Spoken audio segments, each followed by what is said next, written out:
अस्सलाम वालेकुम व्यूवर्स, मैं हूं आबिदा और आप देख रहे हैं home secret with Abida on YouTube channel. और आज हम बनाने जा रहे हैं सूजी का हलवा। इसके लिए हमें जिन चीज़ों की ज़रूरत है उनको देखते हैं। सबसे पहले हाफ़ प्याला मैंने सूजी को ले लिया है, अच्छी तरह इसको छान कर साफ़ कर लिया है। इसके बाद देख रहे हैं, आपको नज़र आ रहा है कितनी अच्छी बारीक बारीक सी सूजी को मैंने लिया है। और इसकी बराबर क्वांटिटी में घी को ले लिया है और बराबर क्वांटिटी में चीनी को ले लेना है। इलायची के चंद दाने ले लिए हैं और बादाम ले लिए हैं मुट्ठी भर। एक चुटकी ज़र्दा रंग ले लिया है और मुट्ठी भर किशमिश को मैंने ले लिया है। अब हम अपनी रेसिपी को स्टार्ट करते हैं। सबसे पहले चीनी को मैंने देगची में डाल दिया है और जितनी चीनी है उसकी 3 गुना पानी को इसमें शामिल कर देना है। यानी कि अगर हाफ़ प्याला है सूजी का तो उसमें 3 दफ़ा हाफ़ प्याला पानी का हमने इसमें शामिल कर देना है। और इसमें फिर हमने एक चुटकी ज़र्दा रंग को भी इसमें शामिल कर देना है। ये एक साइड पे चूल्हे पे हमने इसको चीनी को बघारने के लिए रख दिया है और दूसरी तरफ हम सूजी को तैयार करते हैं। जैसा कि आप देख रहे हैं कि ये तीसरी दफ़ा मैंने यानी कि प्याला पानी को डाल के और इसमें ज़र्दा रंग को डाल दिया है। कितना अच्छा कलर आ रहा है अभी से। और अब हम दूसरी तरफ उसको सूजी को तैयार कर लेते हैं। इसमें सबसे पहले चंद दाने इलायची के शामिल कर लिए हैं और फिर उसमें घी को डाल लिया जो पहले से हमने माप के रखा हुआ था। और दरमियानी आंच रखनी चूल्हे की कि एकदम से जल के काला ना हो जाए हलवा या ये इलायची, सब्ज़ इलायची। इसको हल्के हल्के हिलाते रहना है। इसको यहाँ तक हिलाना है कि इसका कलर गोल्डन ब्राउन हो जाए। और दूसरी तरफ हमने पानी में जो चीनी डाल के और ज़र्दा रंग डाल के रखा हुआ उसको भी हिला लेना है। और एक चूल्हे पे हमने जो इलायची और घी में उसको कुड़कुड़ाने के लिए रखा हुआ है मुसलसल, उसमें भी चम्मच को चलाते रहना है। जैसा कि आप देख रहे हैं बहुत अच्छी लुक आएगी इंशाल्लाह इसकी। अभी से बहुत अच्छा लग रहा है। बस आहिस्ता आहिस्ता हिला लेना है और जो ही ये ब्राउन होगी तो हम इसमें सूजी को ऐड कर देंगे।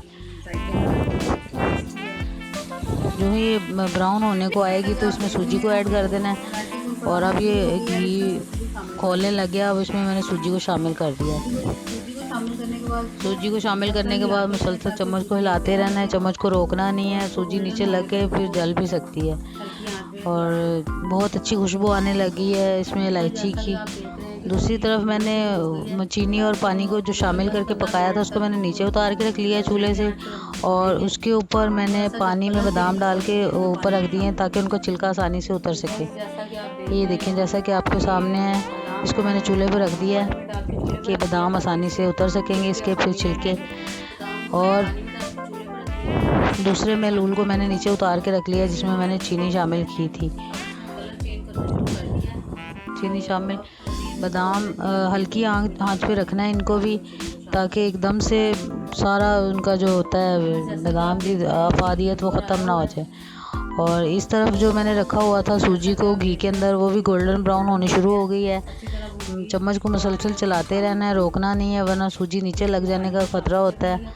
और अब बहुत अच्छी खुशबू आ रही है इलायचियों की। अब इसमें चीनी और पानी को शामिल कर दिया है जो मैंने पहले से तैयार करके रखा हुआ था। चम्मच को मुसलसल चलाते रहना है ताकि इसकी गुठलियाँ ना बन जाएं।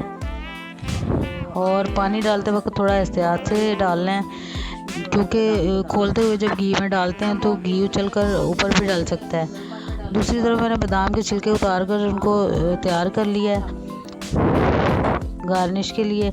और अब इनको मैंने शामिल कर दिया है। चम्मच को मुसलसल चलाते रहना है ताकि हलवे में गुठलियाँ ना बने और वो एक जगह पे इकट्ठा ना हो जाए। अब जैसा कि मैं हिला रही हूँ, चम्मच को मुसलसल हिला रही हूँ और 10 मिनट के लिए इसको हिलाना है।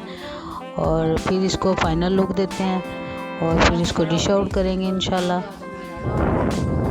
चम्मच को मुसलसल हिला रही हूँ इसलिए कि हलवा नीचे ना लग जाए। देखिए कितनी अच्छी लुक आ गई है। पूरे 10 मिनट के लिए इसको मैंने दरमियानी आंच पर मुसलसल चम्मच हिलाते हुए पका लिया है। तो ये देखें आपके सामने कितनी अच्छी लुक आई है। अब हम इसको डिश आउट करने लगे हैं। इसको आप पूरियों के साथ खाएं और नान के साथ भी खा सकते हैं, अलहदा से भी खा सकते हैं। सर्दियों में गर्मियों में बहुत टेस्टी है। उम्मीद है आपको बहुत पसंद आएगी। तो मज़ीद वीडियोस के लिए, रेसिपीज़ के लिए लाइक कीजिएगा, शेयर कीजिएगा, सब्सक्राइब कीजिएगा और कोने पे लगे बेल आइकन को ज़रूर दबाइएगा ताकि आने वाली नई वीडियोस को देख सकें। आइंदा तक के लिए फिर मिलेंगे नई वीडियो के साथ इंशाल्लाह। और अगर आप चाहते हैं कि किसी नई रेसिपी की फरमाइश हो तो ज़रूर उसको कमेंट्स बॉक्स में शेयर कीजिएगा। ओके, फिर मिलेंगे नई रेसिपी के साथ।